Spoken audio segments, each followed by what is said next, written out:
The judge's voice cracked like a rifle shot across that courtroom. "Take it off." Just like that. 3 words and 40 years of service meant nothing to him. I stood there in my dress uniform, my navy cross catching the fluorescent light, and I felt every eye in that room land on my chest like a verdict already decided.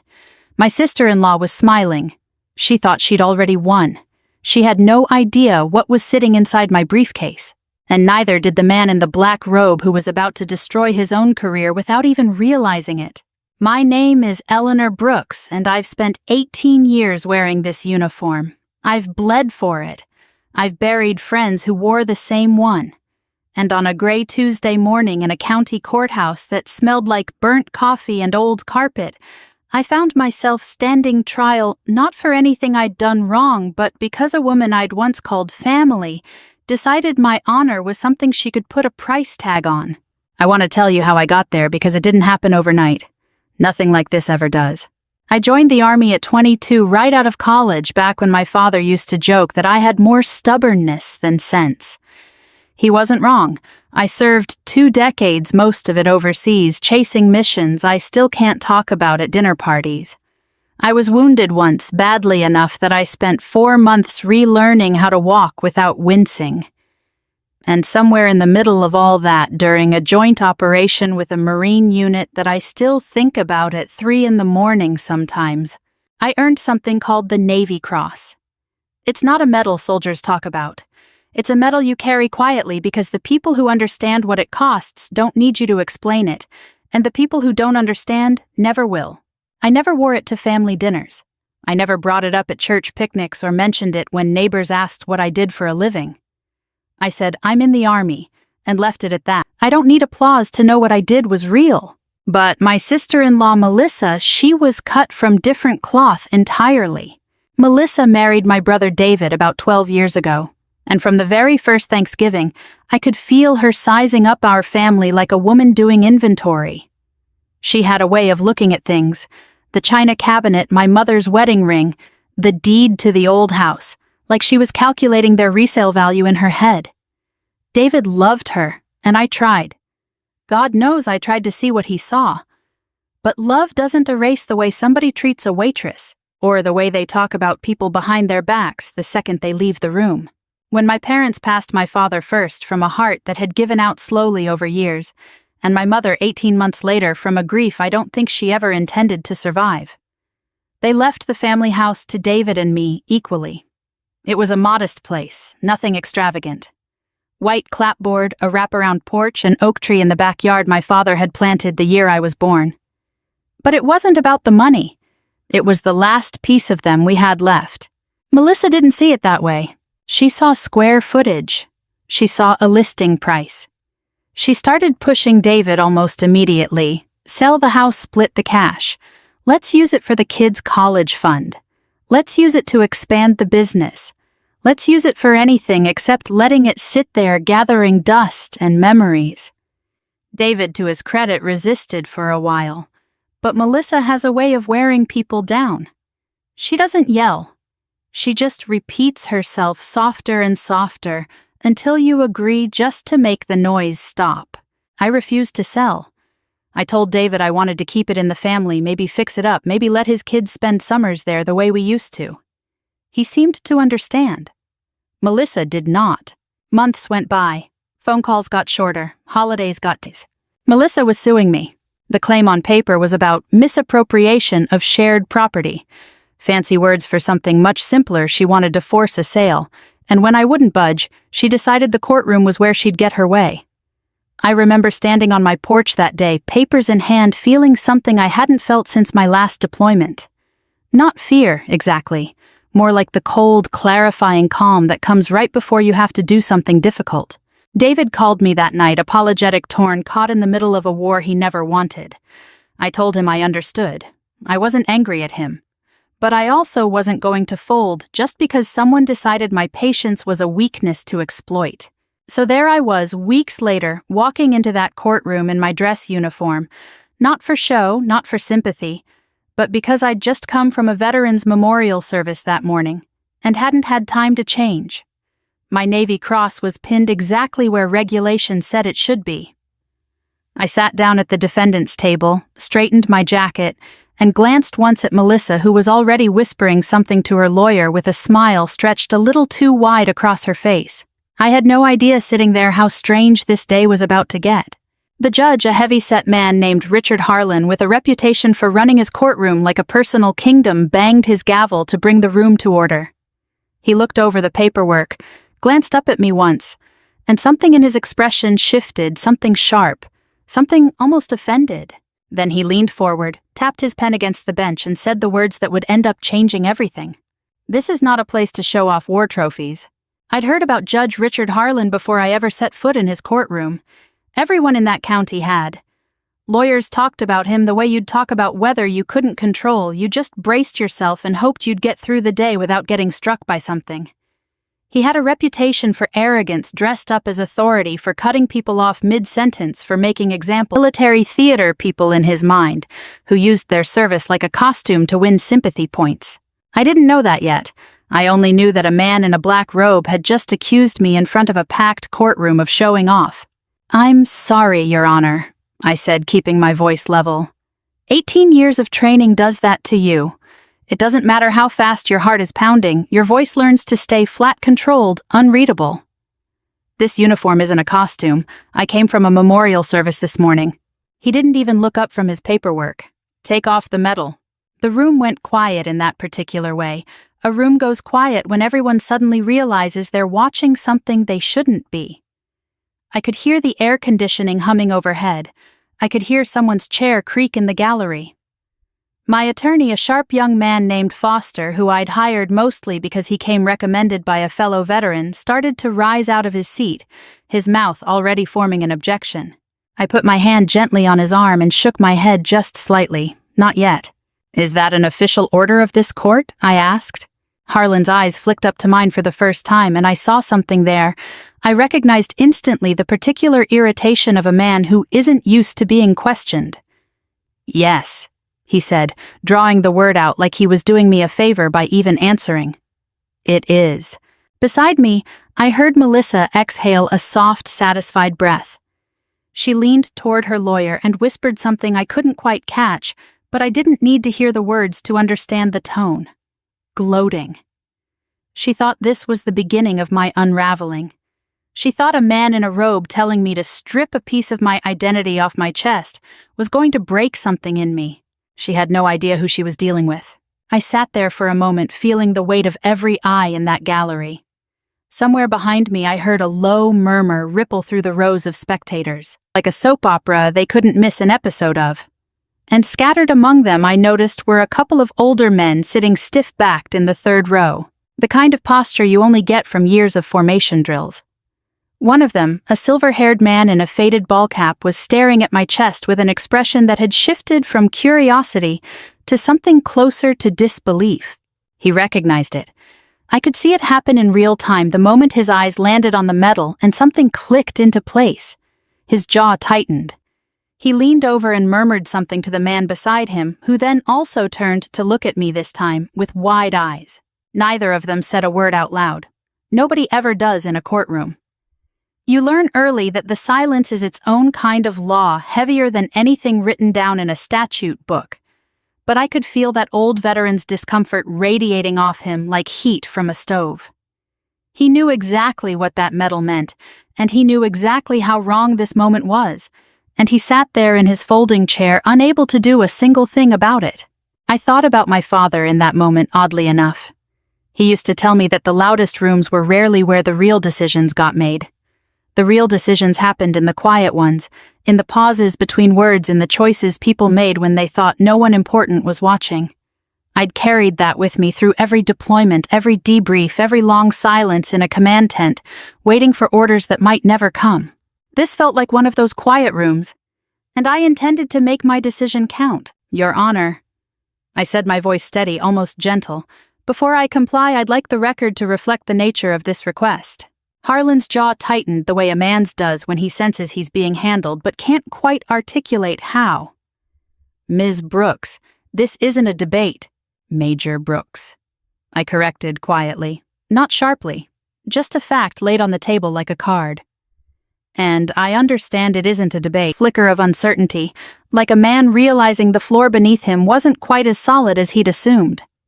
He recovered quickly, straightening his robe, clearing his throat with the practiced authority of someone who'd spent years never being challenged in his own courtroom. "Proceed with whatever you need to proceed with," he said, "but the medal comes off before we continue." I didn't argue further. I didn't raise my voice. I simply reached down, unclasped my briefcase, and set it on the table in front of me, with a quiet, deliberate click that seemed to echo louder than it should have in that hushed room. Melissa's smile faltered just slightly as she watched me open it. The briefcase was the same one I'd carried through 3 different duty stations, its leather worn soft at the corners, a small nick near the handle from where it had been dropped, getting off a transport plane in weather I'd rather not remember. Inside, tucked in a blue folder I'd prepared weeks earlier, not out of paranoia, but out of the same discipline that had kept me alive in places most people only see on the news, was everything I needed. I didn't say much. I never do in moments like that. Words tend to lose their weight when you throw too many of them around, so I've learned to let documents speak when documents can speak better than I can. "Permission to approach your honor," I said, and when he nodded almost impatiently, I walked the folder up to the bench myself, instead of routing it through the clerk. I wanted him to have to open it. I wanted him to have to touch it. He flipped it open with the kind of practiced disinterest judges use when they've seen 10,000 exhibits and expect the 10,001st to be just as forgettable. The first page was a formal citation confirming the award of the Navy Cross, complete with the operational details that had been cleared for release, signed off by officers whose names carried weight in rooms far more serious than this one. I watched his eyes move across it. His expression didn't change much, but his hand resting on the edge of the bench went still. Honors. Because apparently in a country as large as ours, there are enough people willing to lie about their service that the government keeps official channels just to shut those lies down. Mine wasn't a lie. Mine had a case number, a verification stamp, a chain of signatures going back years. The third page was a formal legal opinion from the Office of the General Counsel addressing something most civilians never think about: the protections and protocols surrounding the wearing of duly awarded military decorations during official proceedings. It wasn't a suggestion. It wasn't a courtesy. It was policy backed by federal guidance spelling out in plain language what judicial officers were expected to understand before making demands, like the one Harlan had just made. I watched the color in his face shift subtle at first, like a man realizing the ground under his feet had a crack in it he hadn't noticed. "This changes nothing," he said, but his voice had lost some of its earlier certainty. It came out clipped defensive, the tone of a man trying to talk himself back onto solid footing. Melissa shifted in her seat. I didn't look at her, but I could feel the shift in her energy from across the room, the way you feel a change in weather pressure before the storm actually breaks. Her lawyer leaned over and murmured something to her, and whatever he said didn't seem to comfort her much because her hands folded in her lap tightened into fists. I kept my voice even. Calm. The same voice I used to give directions to soldiers half my age with fear behind their eyes. "Your Honor," I said, "I'd ask that you read the final page." He hesitated. Just for a second. But I saw it, the flicker of a man who suddenly understood he was standing somewhere he hadn't meant to stand in front of an audience. He hadn't accounted for holding a piece of paper that was about to matter a great deal more than he wanted it to. He turned the page. I already knew what it said. I'd written the accompanying letter myself weeks before when I first suspected this case might know it's coming before the first shot is fired. I watched him read. I watched his jaw work slightly, the muscle beneath his cheek tightening and releasing, tightening and releasing. I watched the flush climb up from his collar, that particular shade of red that isn't embarrassment exactly. It's closer to the color of a man realizing he might have just made a mistake in front of witnesses, in front of a court reporter, in front of a room full of people who would remember exactly what he said and how he said it.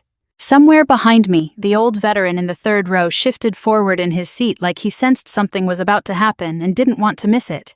Harlan set the folder down slowly, deliberately, as though handling something that might detonate if jostled too hard. "Where did you get this?" he asked, and for the first time all morning his voice didn't carry the weight of command.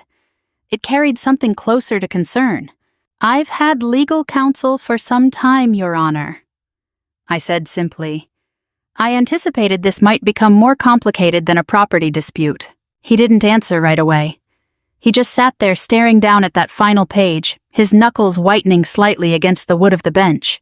I glanced just once at the court reporter whose fingers had never stopped moving across her keys, every word of this exchange, disappearing into the permanent record of that day.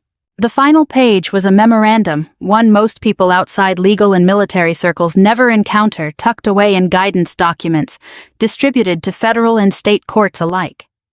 It laid out in plain and unambiguous language the expectation that judicial officials handle properly worn military uniforms and decorations with appropriate respect during court proceedings, and that any request to remove them be grounded in clear legal necessity rather than personal discretion or assumption.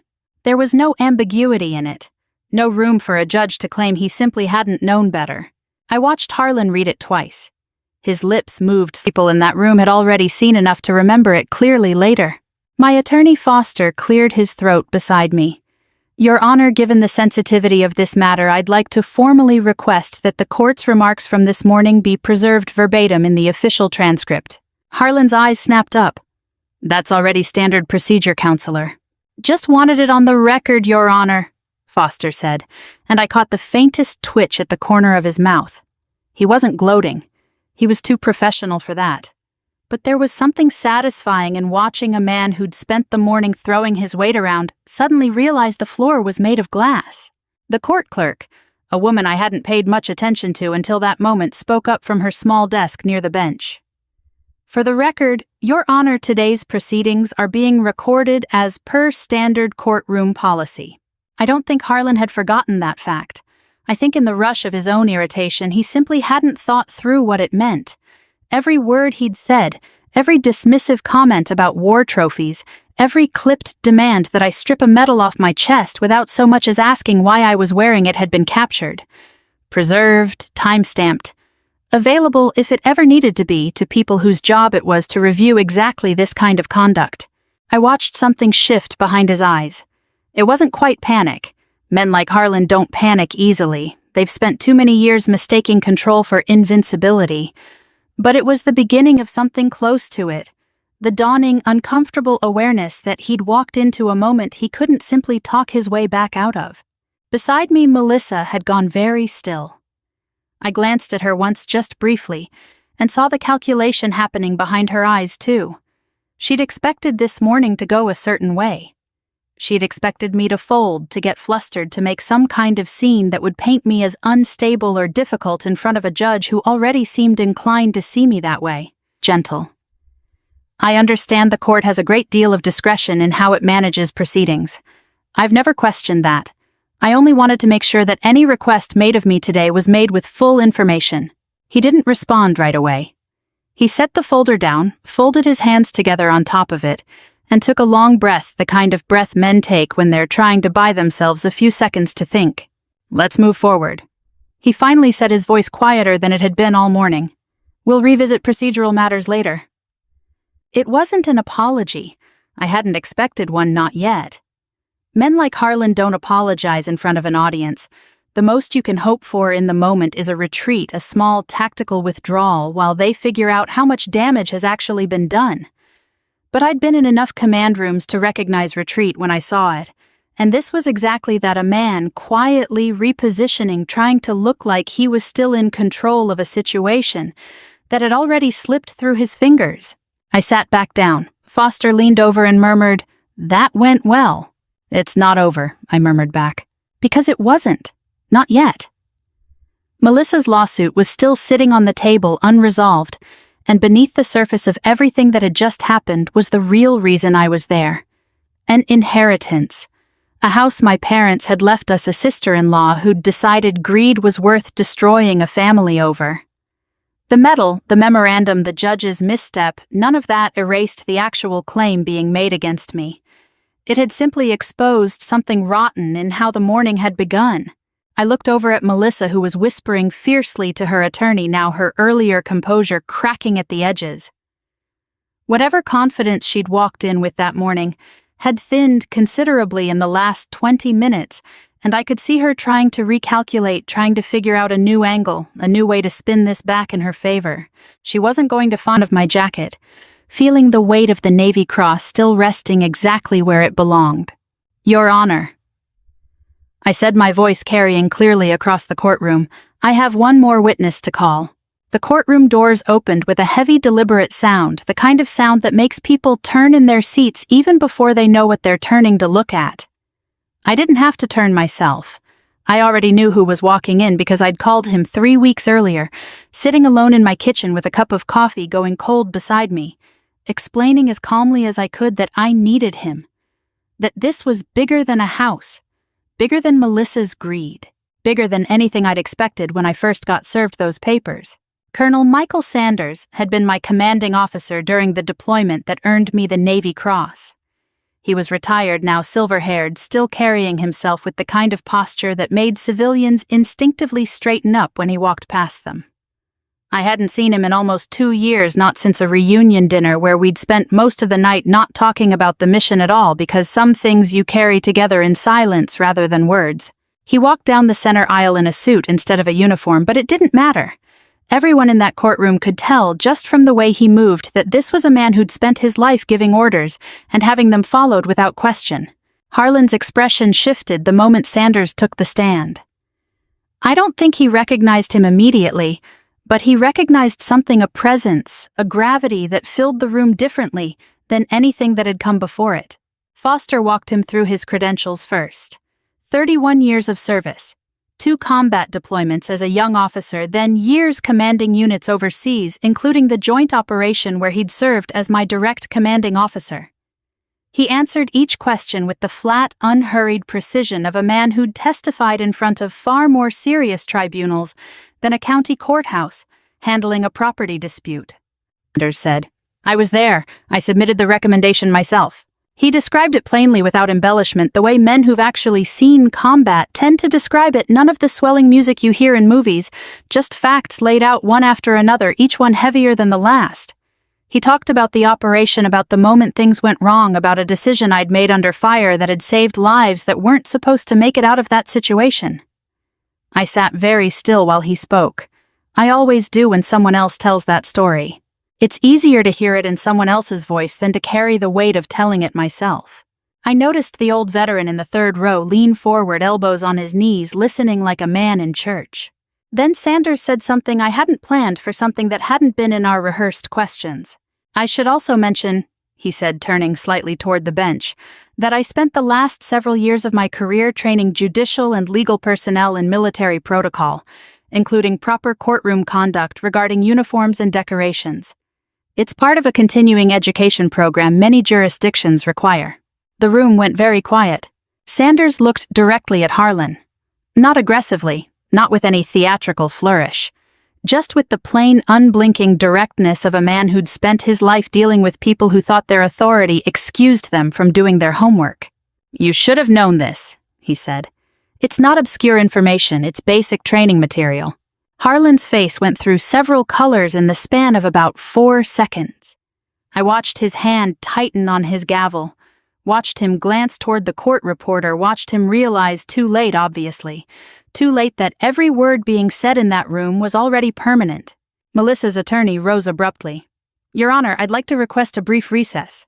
"Denied," Harlan said, a little too quickly, a little too sharply, the kind of response that comes from a man trying to reclaim control he already knows he's lost. It was to something manageable. Instead, he'd just made it clear he wanted this over with as fast as possible. And in a room full of people who were already watching him carefully, that kind of urgency read as exactly what it was. Melissa was pale now, her earlier bravado nowhere to be found. She kept glancing at her lawyer like she expected him to produce some kind of miracle, but lawyers can't manufacture miracles out of a case that was never built on solid ground to begin with. I reached into my jacket pocket and pulled out my phone. Foster looked at me, a question in his eyes. I gave him a small nod, the kind you give someone right before you commit to something you can't take back. "Your Honor," I said, my voice calm, steady, carrying easily across the silence. "Before we continue, there's something I need the court to be aware of." I set the phone down on the table in front of me, screen facing up. please go ahead, I said, mostly to myself, mostly to the moment itself. I hadn't planned to use the phone that morning. Truthfully, I'd hoped I wouldn't need to, but somewhere between the judge's first careless demand and Colonel Sanders's testimony, I'd watched a pattern unfold that told me exactly what kind of man I was dealing with, someone who mistook his robe for immunity, who assumed that behind those walls, his word was the only law that mattered. And men like that don't stop on their own. They stop when something bigger than their own certainty finally catches up to them. I nodded to Foster and he connected my phone to the small display screen the court used for evidence presentations. It took a moment for the technician in the corner of the room to get the cable working, a small, almost comically ordinary delay in the middle of a moment that felt anything but ordinary. Nobody spoke while we waited. I could hear the air conditioning again, that same low hum from earlier, and somewhere behind me a chair creaked as someone shifted their weight. Then the screen flickered to life. It was a confirmation notice, time-stamped and official, showing the into blindly. I want to be honest about that because I think it matters. I hadn't known exactly how the morning would unfold. I'd only known from the tone of the pretrial filings and a few conversations with Foster that something about this case felt engineered to be more theatrical than it needed to be. And I'd learned a long time ago that when you sense a fight coming, you prepare before it arrives, not after. The complaint wasn't filed to punish anyone in advance. It was filed to protect the integrity of the process, to make sure that whatever happened in that courtroom happened under proper scrutiny, the same way every serious military operation I'd ever been part of required oversight, documentation, accountability. It's not about revenge. It's about making sure the people entrusted with authority actually earn the right to keep it. The recipients were listed clearly on the screen. The Judicial Oversight Committee, the state's judicial ethics investigator, the Regional Veterans Affairs Liaison Office, given the nature of the potential violation. Each name sat there in plain black text, undeniable, unchangeable, already in motion before the first word had even been spoken that morning. I heard Harlan's breath catch just slightly. It was such a small sound, but in a silent room, small sounds carry. Everything said here today, I explained, keeping my voice level, has already been recorded through the court's own system as confirmed by the clerk. That recording, along with today's transcript, will be part of the review process. Harlan didn't say anything right away. He sat there staring at the screen, and I watched something settle over his face that I recognized instantly, because I'd seen it before in soldiers who'd just realized the terrain they were standing on wasn't the terrain they thought it was. It's a particular kind of stillness, not fear exactly. More like the sudden sinking understanding that the outcome of the next several months was no longer entirely in your hands. He understood backpedals. It runs its course. It examines everything, not just this morning's conduct, but potentially other cases, other complaints, other patterns that might have been sitting quietly in a file somewhere waiting for someone brave enough or simply prepared enough to bring them into the light. Melissa had stopped whispering to her lawyer entirely. She sat with her hands pressed flat against the table, her eyes darting between the screen and the judge, as though she was only now beginning to understand that this morning had never really been about her lawsuit at all, not anymore. Whatever leverage she thought she had walking into that courtroom had evaporated somewhere between the first page of that blue folder and this final quiet unraveling. I saw her eyes well up. Though she fought it blinking hard, jaw tight, the same stubborn set to her face I imagined she wore whenever things didn't go her way. I felt something for her in that moment, oddly enough. Not sympathy exactly, more like a distant, complicated recognition that greed rarely starts out as greed. It starts out as fear or resentment, or a belief that you deserve more than what you've been given, and somewhere along the way it curdles into something uglier. I didn't say any of that out loud. It wasn't the moment for it. Harlan set down his gavel very slowly, like a man setting down something fragile. "The court," he said, and his voice for the first time all morning carried none of its earlier weight, none of its earlier certainty, "will take a recess." He stood. The bailiff moved to escort him from the bench, though no one had asked for assistance. The room stayed silent for a long moment after he disappeared through the side door, as though everyone needed permission to breathe again. I sat back down slowly, feeling the adrenaline finally start to drain out of my shoulders, And for the first time that morning, I let myself glance over at Melissa, who wouldn't meet my eyes at all. 3 months passed before the Judicial Oversight Committee released its findings. A fellow veteran I'd served with years earlier stood at attention in a cemetery under a gray sky, and thought more than once about how strange it was that honor sometimes gets tested in places you'd never expect, not just on a battlefield, but in a courtroom on an ordinary Tuesday morning. When the results finally came in, they came through a formal letter plain and understated the kind of document that carries enormous weight despite its unremarkable appearance. Judge Richard Harlan had been formally disciplined following the investigation and ultimately removed from the bench. It wasn't framed as punishment for one careless remark about a medal. It was the result of a broader review that examined his conduct patterns over several years, and my case, it turned out, had simply been the thread that unraveled the rest. I felt no satisfaction reading it. Only a quiet, settled sense that something had been corrected that needed correcting. Melissa's lawsuit collapsed not long after that. The judge assigned to the reopened proceedings reviewed the original claims and found them baseless, built on nothing but frustration and a desire for a payout that was never legally hers to demand. The court ordered her to reimburse my legal costs, a consequence of what the ruling called a meritless filing pursued in bad faith. I remember reading that phrase, bad faith, and thinking about how rarely the law finds language sharp enough to describe what greed actually looks like up close. The family found out everything eventually. David came to see me on a Sunday afternoon a few weeks after the ruling, sitting across from me at my kitchen table, with his hands wrapped around a mug of coffee he never drank. He apologized not just for the lawsuit, but for years of not paying closer attention, for letting Melissa's resentment simmer without ever really asking where it came from or where it was heading. I told him what I'd learned a long time ago in the Army, that you can't always stop someone from making a mistake, but you can decide in the middle of someone else's storm. Melissa left not long after. Not just the marriage, though. That came too eventually, quietly, without the drama I think she once imagined she was capable of creating. She left the family altogether, distancing herself from gatherings, from holidays, from the slow, patient work of repairing what she'd spent years chipping away at. I don't know exactly where she is now. Sometimes I wonder if she thinks about that morning in the courtroom, about the moment the ground shifted under everyone's feet, including her own. I hope wherever she is, she's found something better to build her life around than resentment. I mean that honestly.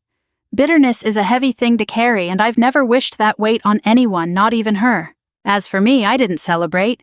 There wasn't a party, no toast raised in victory. The day the results came through, I drove out to the old house instead, the one my parents left us, the one this entire ordeal had technically been about, though by the end it had become about something so much larger than square footage and property lines. I walked through the rooms, slowly running my hand along the same banister I used to slide down as a kid. Standing for a long moment under the oak tree my father planted the year I was born, now tall enough to shade half the backyard, I took my Navy Cross out of the small wooden box where I usually kept it tucked away from daily view, not because I was ashamed of it, but because I've never needed to see it every day to remember what it meant. I held it in my palm for a while, feeling the weight of it, thinking about the young woman I'd been on the day I earned it, and the older woman I'd become in the years since, and how strange it was that the same medal that once nearly cost me everything in a courtroom had ultimately been the thing that saved me. I don't need anyone else's permission to know what I did was real. I never did. Honor was never about being recognized. It's about not betraying it even in the moments when no one else is watching, even when the evening as the sun started to dip behind the trees, the American flag my father used to fly still hanging from its post, by the steps moving gently in the breeze. And I thought about how some people believe power gives them the right to insult another person's dignity. But in a country built on the rule of law, power only survives when it walks hand in hand with responsibility. The day that Judge ordered me to remove my Navy Cross, he thought he was putting me on trial. In the end, it was his own career standing before the bench. If this story moved you even a little, I'd love to hear where it landed with you. Drop a comment below and let me know where you're watching from tonight. It means more than you'd think to hear from you. We've got so many more stories like this one waiting to be told, so if you don't want to miss the next one, go ahead and subscribe. Let's keep this journey going together.